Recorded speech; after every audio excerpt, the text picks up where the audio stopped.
long you need them until you call the next pastor. And there might be a month in between, so it could go from a year, year and a half, 2 years, I don't know.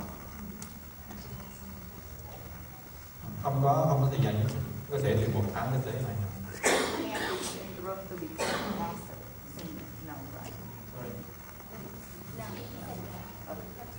Nếu ông Carl đã nói rồi, khi mà một người mục sư muốn làm mục sư interim pastor phải ký giấy tờ với lại BGCT này. Họ người đó một khi mà hội thánh đã có một sư senior pastor rồi đó, thì người interim pastor đó phải rời hội thánh, không thể nào trở thành mục sư quản nhiệm hội thánh được. Yes, sir. I have a question. It seems like you're very well versed in this field. What are some bad mistakes churches typically would do during this time where they are searching for a pastor? So I'll reverse the question and say, how do you know if the interim period works? And I'll answer both those Thì questions. ông muốn sửa câu hỏi của một xíu rằng là ông đã có biết hội thánh nào mà cái mục sư lâm thời nó thực sự đó là help hội thánh. So the sign that it has worked is that as a church you can talk even about difficult stuff and come to resolution and still be united. Một trong những cái dấu hiệu của một mục sư interim mà giúp đỡ hội thánh đó là cả hội thánh đều có thể đến với nhau và nói chuyện với nhau một cách thẳng thắn. And the biggest mistake that I see is when churches, both the interim pastor and the leadership team, could be the transition team if they're intentional interim, they collude not to talk about something they think is too divisive.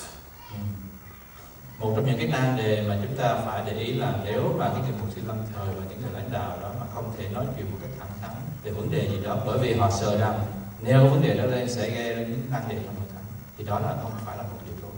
And we know this because the next pastor calls our office and says, "Can you help me find another church?" The search committee lied to me.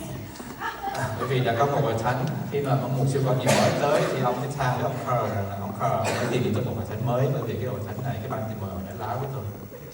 And what he means is that the search committee didn't tell him all the things that he would one day find out. Bởi vì cái ban tìm mời đã không nói thật, không nói rõ tất cả những cái nan đề trong hội thánh với mục sư mới này. And then the other thing would be that you don't talk about what you really need the next pastor to be gifted in besides preaching. Tức là ban tìm mời và cái người mục sư mới này, mục sư lâm thời không có chịu nói chuyện về những cái nan đề mà sẽ giúp đỡ mục sư mới trong vấn đề giảng dạy. A third thing would be that the interim pastor becomes the next pastor. Khi mà một người mục sư lâm thời mà trở thành người mục sư quản nhiệm mới đó. And the fourth thing I would say is when the church isn't involved and just a little group of leaders is making all of the decisions. Khi mà chỉ có một nhóm nhỏ quyết định mọi sự thay vì cả hội thánh, thì đó là một nan đề.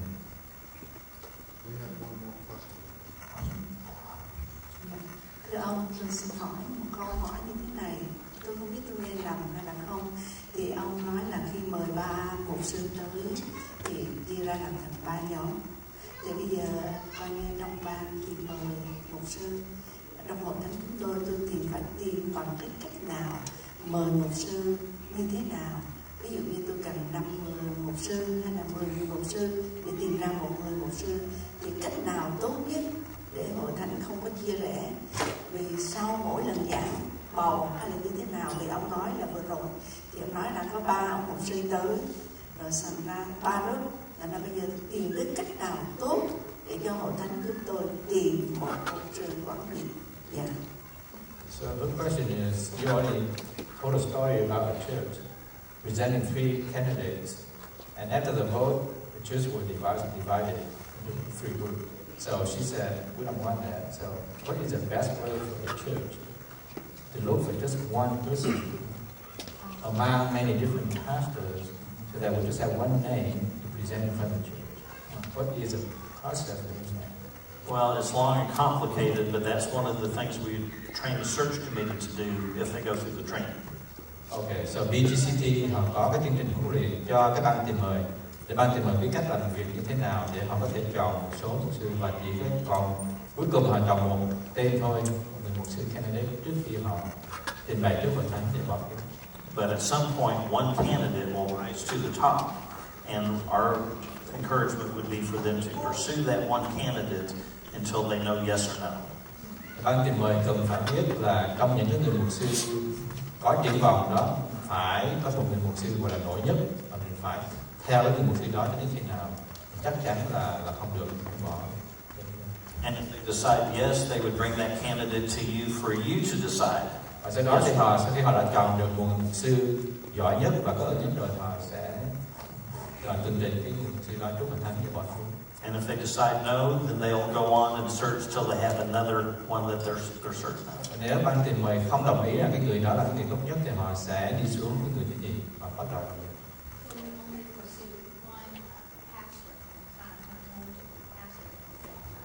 Well, you pursue however many you need to pursue until one rises above the other.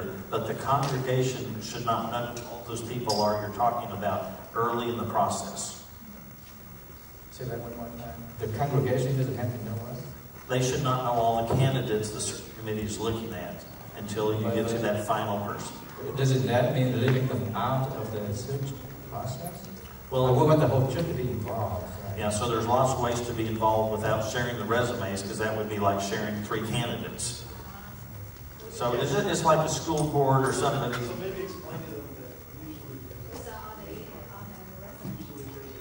there's a search committee takes it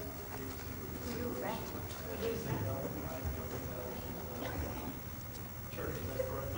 So if you can explain that, that's where you're going to do. We've had a process, we've had back-to-back weeks of potential instead of the period. So are the people coming right now possible candidates? Not right now. Yeah. Not anymore. So we have. Let me explain how we did that. We did the wrong thing. We started out with a lot of suggestions, prospective pastors' names, people that the whole church believed would become a candidate. So we had a list of like 5 or 6 people, and we invited all of them to come. At different Sundays, the speaker to preach, and then some of them like teach Sunday school or Bible study, you know. But that's how we do it. Then we present in front of the church who those are. We don't keep them from the congregation. Everybody knows who those are before they come. But you're saying that may not be a good idea. Tôi cắt nghĩa cho họ biết cái cách làm việc của mình. Trước giờ mình có bao nhiêu ông sư mình về trước rồi thánh hết. Cả hội thánh đều biết ông đó là hết, ông nó đến tới ngày nào. Nhưng mà theo ông Carl thì có thể đó không phải là cách tốt nhất. If you present all the candidates like that, then the congregation's voting on a personality and a sermon. Và nếu mình làm như vậy thì không khác gì mình đòi hỏi hội thánh phải bỏ phiếu trên những mục sư căn cứ trên cái personality, tức là cái cá tính của người đó và cái bài giảng mà thôi. So before you get there, the search committee's duty would be to weed out those that are lacking other skills or maybe even have problems. Nhưng mà trước đó thì đúng ra ban thì mời phải làm việc trước, và chúng ta phải loại bỏ những người mục sư mà chúng ta nghĩ là không đủ khả năng, không đủ ưu tú và không có những cái năng đề mà chúng ta không muốn đưa ra trước mặt thánh. So you can keep the search committee, you can keep the church informed on where you are in your progress as a committee without naming the actual names. Ông đề nghị là mình ban tìm mời có thể nói là chúng ta có 5 người prospective pastor, nhưng mà chúng ta không có nói tên những người đó là ai. Chúng ta chỉ cho họ biết là chúng ta đang làm việc và tuyển chọn một trong 5 người đó.